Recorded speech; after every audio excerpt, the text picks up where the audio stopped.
हे students, कैसे हैं आप लोग? Hope you are well.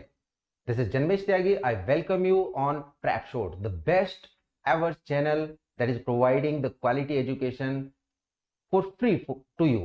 For the one day examination, I would be taking you to the common errors in English. तो चलिए शुरुआत करते हैं विदाउट गेटिंग लेट. और ये रहा हमारा सबसे पहला question. The very first question says like the number of tourists is expected to rise from 7 to 10% in the next 10 years. तो हम क्या करते हैं, इसको डिवाइड कर लेते हैं. ये पार्ट हमारा ए है, ये हमारा बी पार्ट है, then C part, and the last one would be the D. Means if you find no error it would be D, and if you find any error in part obviously that would be the answer. तो सबसे पहले देखो, the number of tourist. क्या ये हमारा expression सही है, ये फ्रेज सही है? तो बिल्कुल ये करेक्ट है. The number of tourist. लेकिन आगे लिखा है इज एक्सपेक्टेड. तो भाई अगर हम नंबर लगाते हैं द नंबर, तो 100% यहां पे वर्ब हमारी सिंगुलर होगी. यानी अगर यहां पे कभी होता अ नंबर ऑफ टूरिस्ट, तो कहानी बनती है यहां आर होता है, यानी कि प्लूरल वर्ब. लेकिन द नंबर से सिंगुलर वर्ब. पहली बात, इज एक्सपेक्टेड टू राइज. जब हम ये कहते हैं is expected to rise from 7 to 10%, तो ये फ्रॉम जो कि प्रपोजिशन है दैट इज सुपरफ्लसली यूज्ड, यानी कि ये यहां पे अननेसेसरीली यूज किया गया है जिसकी कोई जरूरत ही नहीं है. तो हम क्या करेंगे, इस फ्रॉम को यहां से हटा देंगे. Is expected to rise 7 to 10% in the next 10 years. तो क्योंकि हमारा फ्रॉम यहां पे अननेसेसरीली, तो आंसर हमारा क्या बनेगा? 100% आंसर वुड बी बी.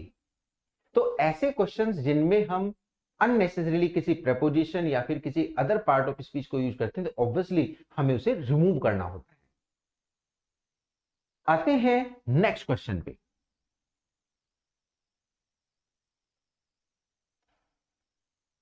और नेक्स्ट क्वेश्चन हमारा कहता है आई inquired of him. I inquired of him. ये हमारा पार्ट ए बनेगा. Weather he would accompany me, whether he would accompany me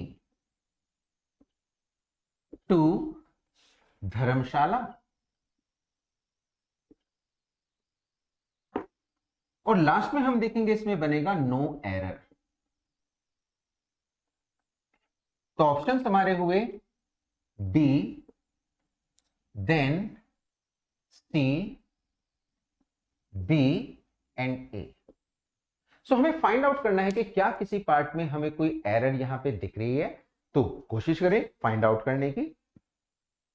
अब पूरे क्वेश्चन को चेक करते हैं, पूरे सेंटेंस को चेक करते हैं.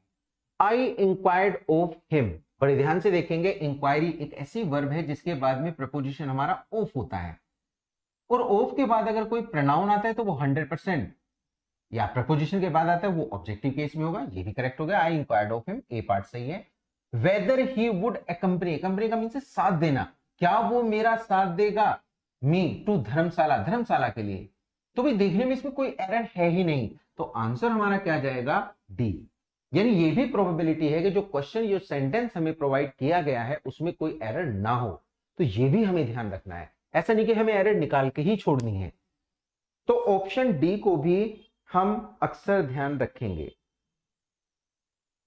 अगले क्वेश्चन पे आते हैं और इसको हम रिमूव कर देते हैं.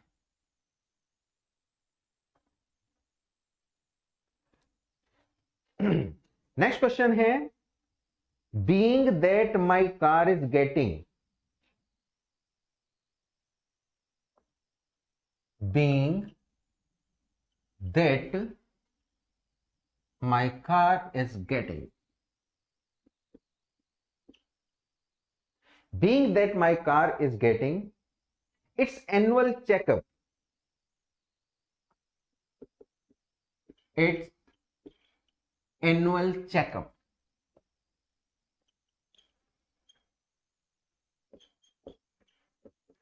I won't be able. Sentence हमारा बनेगा I won't be able to pick up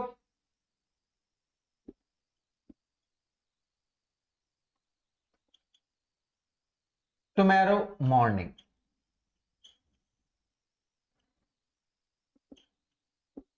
last में हम देखेंगे इसमें होगा no error.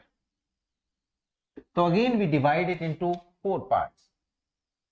Part 1 option A, option B, then option C and it would be option D. तो चेक करें गाइस, क्या आप इसमें कोई एरर फाइंड आउट करते हैं या फिर नहीं.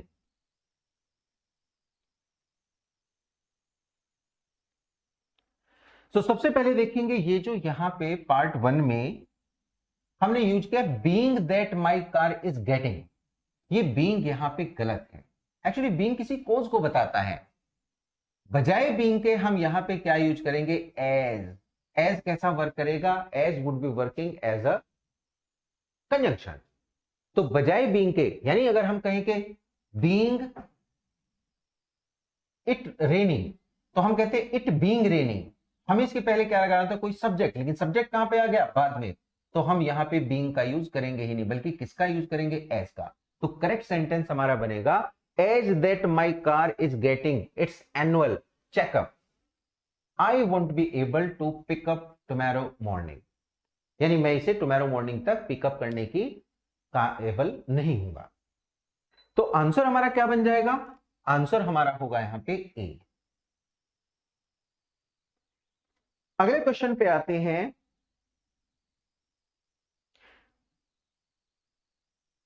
बाकी यहां पे इतना भी देखेंगे कि जैसे यहां पे बना बीइंग दैट, ये दैट भी यहां पे अननेसेसरी है, तो इस दैट को भी हम रिमूव कर देंगे. यानी बनेगा एज माई कार. तो इन दोनों को ही रिमूव करेंगे. As my car is getting its annual checkup, I would be able to pick up tomorrow morning. लेते हैं नए क्वेश्चन को.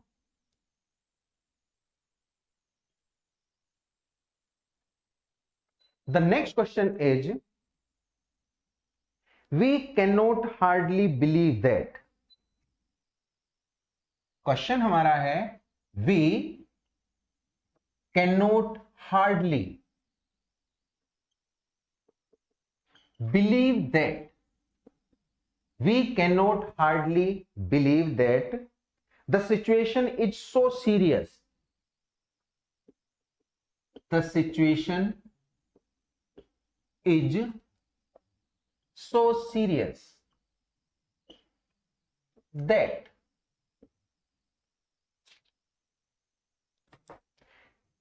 as to justify such precautions, as to justify such precautions, as to justify such precautions, as you have taken, as you have taken. अब ध्यान से देखेंगे, थोड़ा long sentence है. लास्ट में हमारा बनेगा नो एरर. कुछ पार्ट्स में हम इसको डिवाइड कर लेते हैं. पार्ट ए हमारा बनेगा this one, then it would be the part B, then part C and it would be part D. तो जरा कोशिश करें फाइंड आउट करने की, is there any error in the sentence. क्या सेंटेंस में हमारी कोई एरर है, और है तो किस पार्ट में है.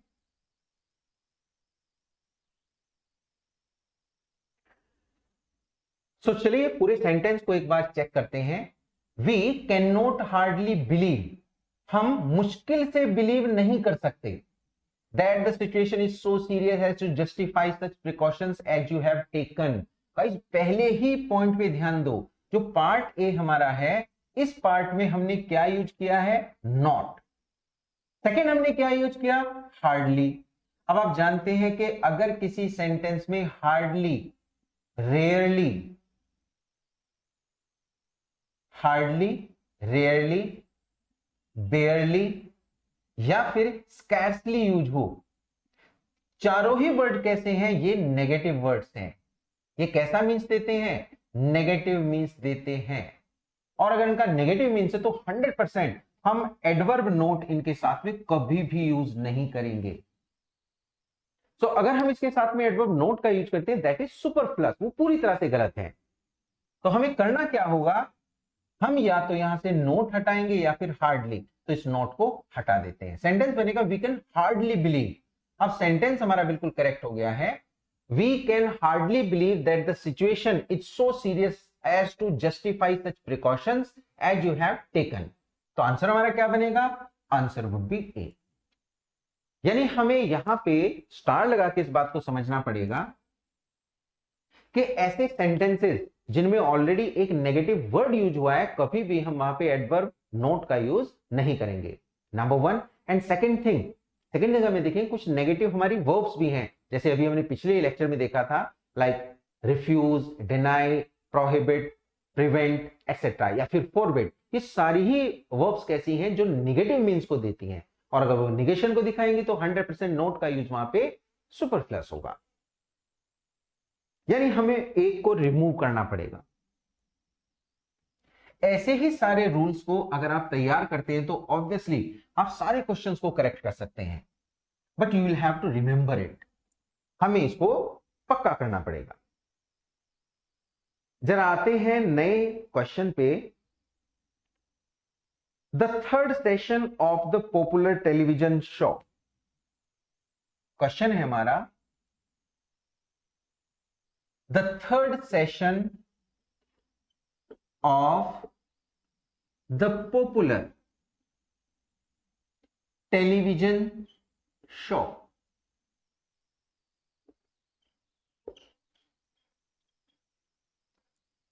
Popular television show will ends on a grand note. Will ends on a grand. Will end on a grand note with celebrities.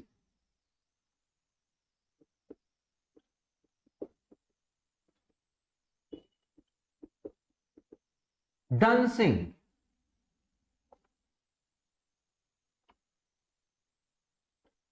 celebrities dancing and having fun,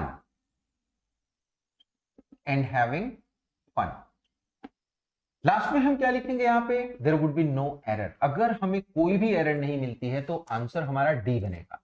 जरा इसको डिवाइड करते हैं, ये हमारा ए ऑप्शन है, option B हमारा not तक है, ऑप्शन सी हमारा ये है, and then it is the option D.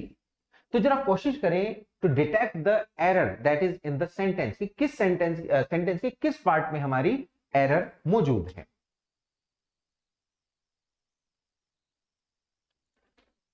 तो गाइस ध्यान से देखेंगे, सेंटेंस शुरू होता है, the third session of the popular television show will ends on a grand note with celebrities dancing and having fun.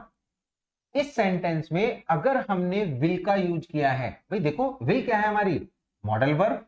तो अगर हम किसी भी सेंटेंस में विल या शैल का यूज करते हैं तो हम हमेशा उसके साथ में मेन वर्ब की फर्स्ट फॉर्म लगाते हैं। और अगर कभी ऐसा हो कि विल या शैल के साथ हम हैव का यूज करें, तब हम वहां पे V3 का यूज करेंगे। ये दोनों ही पॉइंट बड़े जबरदस्त हैं। अब जरा इस बात करते हैं, इस सेंटेंस में क्या हुआ, उसने विल तो यूज किया, बट विल के साथ उसने एंड की बजाय एंड्स का यूज किया, that is the wrong one. तो सेंटेंस हमारा बनेगा, the third session of the popular television show will end on a grand note with celebrities dancing and having fun. Answer हमारा क्या बन जाएगा, इट वुड बी बी, क्योंकि B part में हमें एरर मिली है। So we have found the error in part B.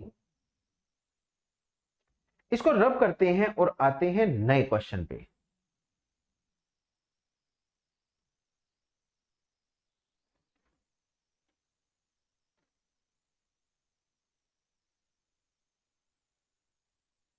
जरा चेक करते हैं सेंटेंस को, the women that had kidnapped a child. Sentence है हमारा, the women that has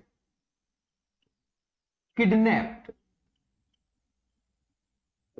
the child, यानी जिसने चाइल्ड को किडनैप किया है उस महिला की बात हो रही है, हैज नाउ बीन एप्रीहेंडेड, ये हेड है यहां पे, had kidnap the child, has now been apprehended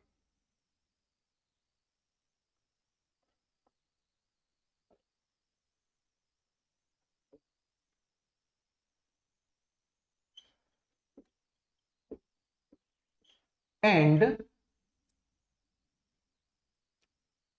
is being held in the city's jail,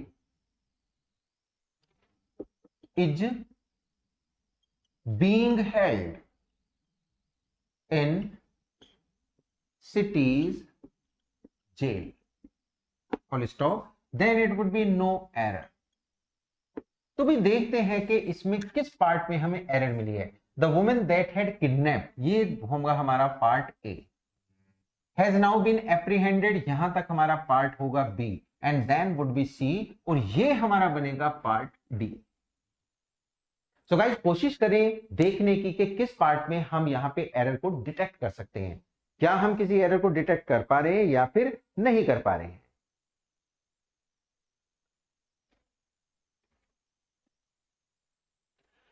तो चलिए पूरे सेंटेंस को जरा कोशिश करते हैं जानने की, चेक करते हैं। सेंटेंस हमारा है the women that had kidnap, अब देखो इसका मीन्स बना वो महिला जिसने किडनैप किया था द चाइल्ड, चाइल्ड को, हैज नाउ, अब अगले में बनाया यहीं पे ये पूरा सब्जेक्ट बन गया, हैज नाउ बीन एप्रीहेंडेड, है ना, एप्रीहेंड कर लिया गया है इसको। अब देखो ये हैज किसके लिए, इस वुमेन के लिए, इसका मतलब सही है, सब्जेक्ट किसको, वर्ब को फॉलो कर रहा है, तो सब्जेक्ट और वर्ब की गलती यहां पे नहीं है। Has now been apprehended and is being held, being held का मतलब है, मतलब उसको रोक दिया गया है या अंदर बंद कर दिया गया है या फिर एक तरह से हेल्ड कर लिया गया है इन सिटीज जेल। लेकिन गाइस इसको देखो, ये जो लिखा है यहाँ पे सिटीज जेल, ये गलत है। क्यों गलत है? क्योंकि हम जो ये एपोस्ट्रोफी एस लगाते हैं ये कभी भी हम नॉन लिविंग के साथ नहीं लगाते। Getting everyone? यानी अगर हमें लगाना है हम कहेंगे राम्स बुक, राम की book, Ram apostrophe S book, यानी इसका रूल है कि एपोस्ट्रोफी एस हमारा लिविंग बीइंग के साथ आता है। तो हम इसको कैसे बनाएंगे? Sentence would be apprehended and is being held in the city jail, in the city jail, तो यहां पे सिटी क्या बन जाएगा, एडजेक्टिव, जेल क्या बन जाएगा, नाउन, तो in the city jail would be the correct one. तो गलती हमारी कहां पे है, सी वाले पार्ट में, तो आंसर वुड बी सी, हमारा आंसर यहां पे सी बने।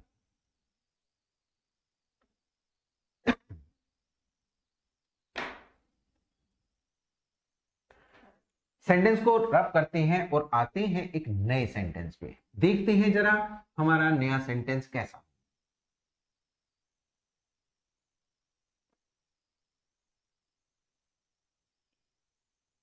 अगले सेंटेंस में दिया है rose growers in the city are waking up.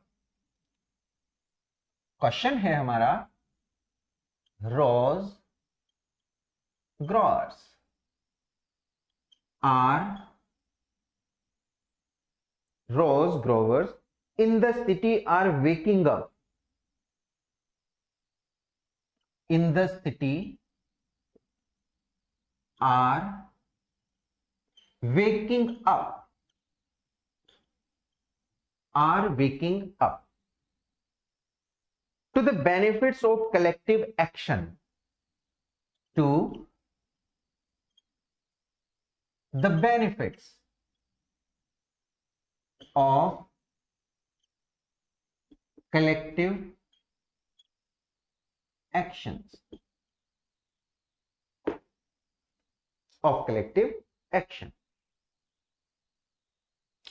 तो जरा फाइंड आउट करो कि इसके किस पार्ट में, चार पार्ट में हम इसको डिवाइड करेंगे। Part one is this, then it is the part B, then part C, और लास्ट में जो हमारा पार्ट बनेगा that would be no error, इसको हम डी कहेंगे। तो क्या किसी पार्ट में गाइज आपको कोई प्रॉब्लम यहां पे दिखाई दे रही है, कोई एरर है? अगर है तो आप इसे डिटेक्ट करें।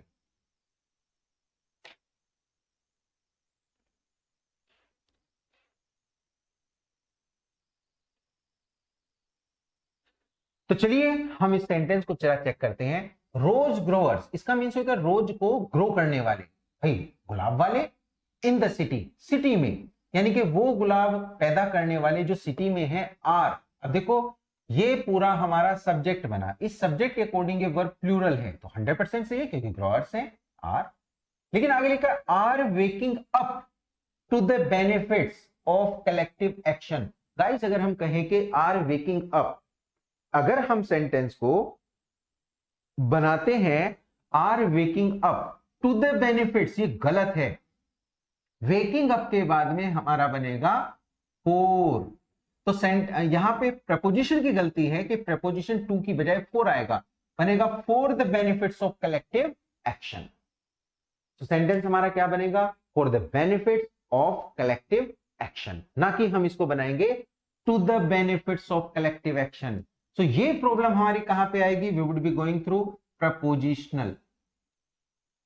Prepositional phrases. हमें कंप्लीट देखनी है कि किस जगह पे, किस फ्रेज में, किस पर्टिकुलर करेक्ट प्रपोजिशन को हम किस करेक्ट जगह पे यूज करेंगे। आते हैं नए सेंटेंस पे। तो सेंटेंस को रब कर देते हैं और नए सेंटेंस को यहां पे हम लेते हैं।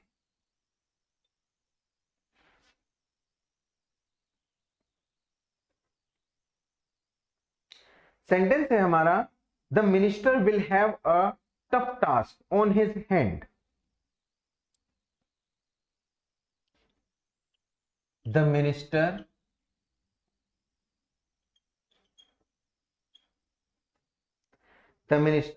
will have a tough task on his hand.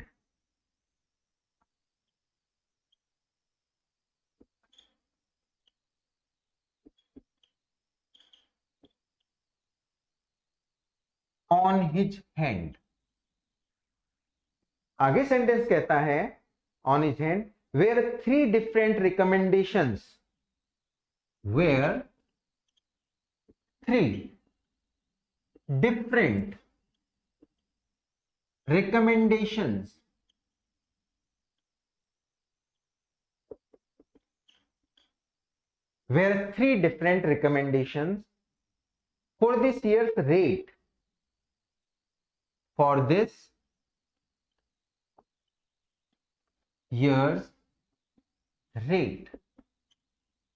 for this year's rate reach his desk.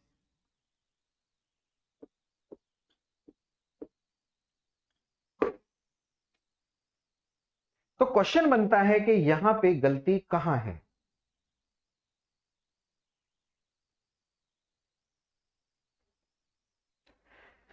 जरा इसको डिवाइड करते हैं हम। This would be part A, this would be part B, here we see part C and last में हम लिखेंगे no error. ये हमारा डी बनेगा। तो जरा ध्यान से देखो, क्या किसी पार्ट में आपको एरर यहां पे दिखती है? अब देखो धीरे धीरे आपको क्या करना पड़ेगा, you will have to assess, आपको असेस करना पड़ेगा, आपको गैस करना पड़ेगा कि गलती कहां पे है। एक बार चेक कर लो, चेक करने के बाद अब जरा जब मैं आंसर देता हूं तब आप उसको मैच करो कि क्या वही एरर है या फिर अलग है, और अगर आपकी अलग है तो क्या आपको कुछ रूल्स वहां पे नहीं पता है, ये भी चेक करना है। तो चलिए हम पूरे सेंटेंस को एनालिसिस करते हैं एक बार। The minister will have a tough task on his hand where three different recommendations for this year's rate reach his desk. Guys मैं आपको बता दूं सेंटेंस हमारा, अब ये जो है ना ईयर्स रेट, ये तो बिल्कुल ठीक है, क्योंकि अगर यही बात यानी कि नॉन लिविंग की हमारी किस में आती है, एक फ्रेज में आती है तो करेक्ट होती है। लेकिन the minister will have a tough task on his hand, ये गलत है। Tough task on his hand नहीं गाइस, क्या बनेगा, इन हिज हैंड होता है। अ tough task in his hand, या हम कहते हैं इन माई हैंड, तो बजाय ऑन हिज हैंड के हम यहां पे इन हिज हैंड को यूज करेंगे। तो आंसर हमारा क्या बनेगा, गलती हमारी पार्ट ए में है, तो ए वुड बी द आंसर। लेते हैं गाइस एक नया सेंटेंस। इस सेंटेंस को रब कर देते हैं और एक नए सेंटेंस की तरफ चलते हैं। देखो अभी क्वेश्चन अगर मैं कहूं तो बहुत ज्यादा टफ नहीं है, क्योंकि ये नॉर्मल में ही आते हैं, लेकिन हां बहुत आसान भी नहीं है। सेंटेंस है हमारा, the current economic scenario. The current economic scenario, the current economic scenario could possibly undo the growth, could possibly undo the growth,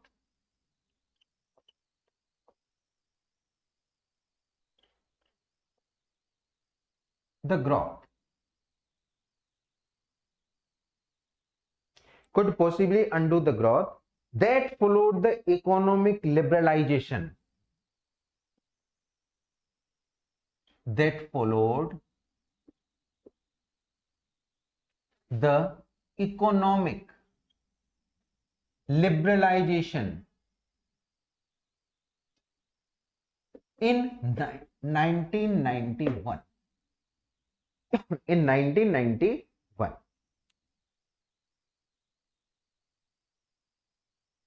अब यहां पे जो दिया है सेंटेंस हमारा कहता है, इसको ऑफ कह रहा है, of.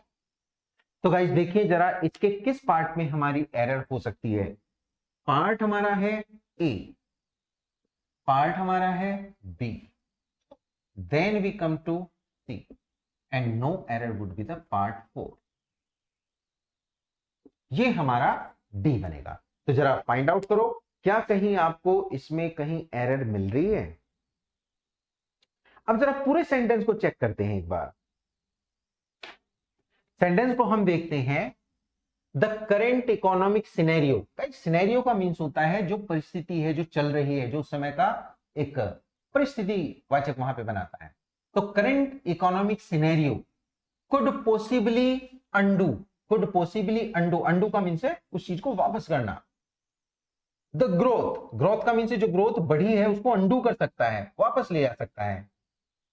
That followed the economic liberalisation of 1991, जिसने 91 के इकोनॉमिक लिबरलाइजेशन को फॉलो किया है। तो गाइस अगर हम इसमें देखें तो इसमें कोई एरर है ही नहीं, यानी अगेन हम देखेंगे कि सेंटेंस में नो एरर भी हो सकती है। तो आंसर हमारा क्या जाएगा, इट वुड बी डी। तो जरूरी नहीं है कि हर पार्ट में गाइस हमारे एरर ही हो, एरर नहीं भी हो सकती है। आते हैं जरा अगले क्वेश्चन पे। हम नेक्स्ट क्वेश्चन की बात करेंगे।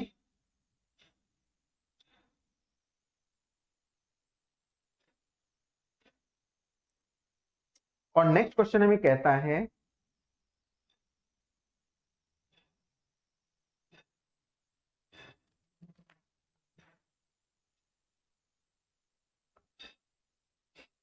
in a first of its kind, sentence है हमारा, in a first of its kind study,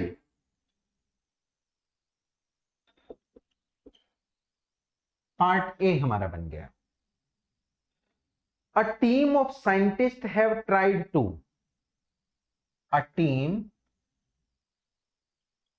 of scientist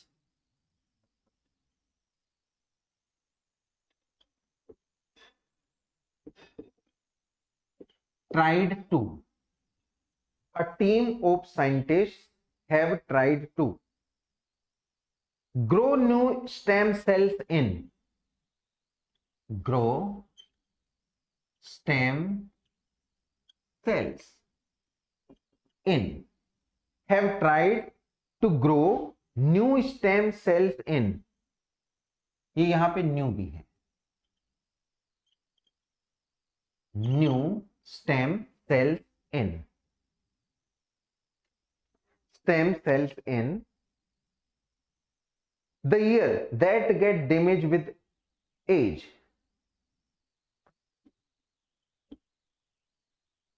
that get damage, that get damage with age। अब देखो ये लॉन्ग सेंटेंस बन गया। पार्ट ए हमने देखा, ये हमारा ऑप्शन ए है। Then we do have option B, ये हमारा option C, and then it would be no error. तो जरा चेक करते हैं क्या किसी पार्ट में हमारी एरर यहां पे है या फिर नहीं है। तो गाइज ऑब्वियसली हमारी यहां पे एरर है।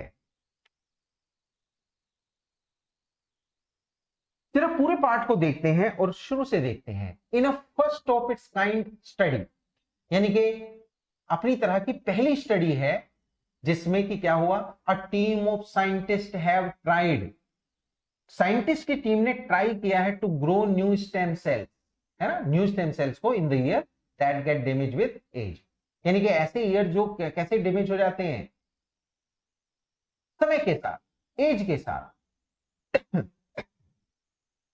जरा ऊपर की तरफ आते हैं और ऊपर की तरफ आके हम देखते हैं कि सेंटेंस में क्या कहीं कोई प्रॉब्लम है।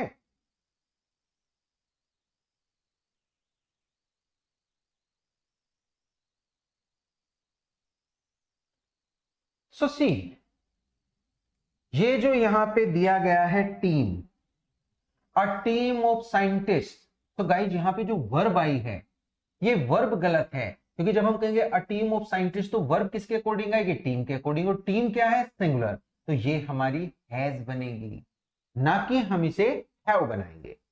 तो बजाय हैव के वर्ब हमारी हैज बनेगी, है ना।